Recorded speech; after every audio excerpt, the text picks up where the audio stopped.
Tak ada masalah. Ni pun batuang siapa. Tadi pun 10 buah lori kita minum air sama. Lori orang Johor baru tak ada kena-mena. Tulis Cina, tulis apa. Kata nak pergi mana pula lori Cina. Barang penuh 10 buah lori. Kelantan. Nak pada tu orang kapir. Mana kita orang Islam ni pula ada orang pula marah. Orang wi batuang marah. Apa wi batuang, apa batu biar dia cari sendirilah. Pula dah. Jadi gini lah. Jadi kita tak susah sikit pun. Sebab apa?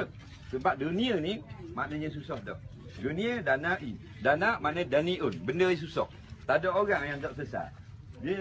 Tak ada orang yang akan sesat masalah. Ni kita boleh sesat masalah ni, ingat. Kita akan ada masalah lain pula. Tapi gitulah kehidupan kita dah. Lumrah. Sebab duduk dalam dunia, dia tak akan sesat. Dia habis masalah lain pula. Kita dulu ada satu masalah besar, 30 tahun dulu. Setiap orang ada, 30 tahun dulu dia ada satu masalah besar. Masalah tu mana? Tak ada dah. Dan ni masalah lain pula. Molek dah kita dengan mak tok tua kita 3 tahun balah. Hala ni besar dah. Anak pula buat dah balik malam dalam rumah malam-malam. Sesar dah masalah anak, masalah bini kita pula balas dengan kita.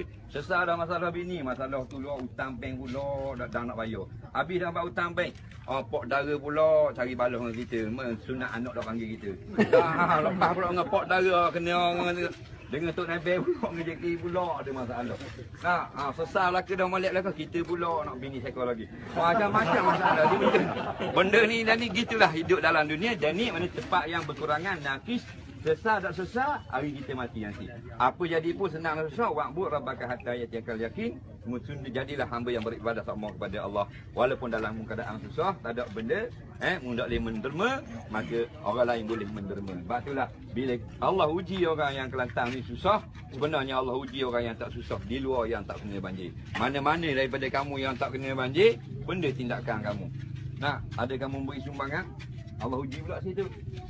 Allah uji. Orang KL, orang mana, Allah uji. Jadi banyak tambah dalam bank. Ada tak wika orang Kelantan? Dak wika 1000 pun wika 100 ya. Ada. Lepas ujian. Jangan tengok orang Kelantan saja kena uji. Ada orang yang kaya-kaya kita tengok Allah. Cuti pikak saja 12,000 barang, 8,000 barang. Ada satu lori. Pak mari saja 200 buah dah. Pak lori. Bukan piti kerajaan. Tu Allah uji tu. Dia kaya, ada piti 200,000, dia boleh ambil 30,000 atau ke orang Kelantan. Kalau kita ada 200,000, letu bagi orang. Dia masuk sahang, pimpak kaya lagi. Dia jadi 100,000. Tu Allah uji pula orang yang tak kena. Adakah mereka ini ada sifat rasa belas kasihan, cemburu dengan yang apa yang Allah beri kepada orang Kelantan berlaku sekarang. Kalau ada, inilah tindakan yang kita buat. Kita yang lebih banyak, kita sikit je lah. Jadi insyaAllah sekadar renungan untuk kita bersama. Mudah-mudahan Allah mantap.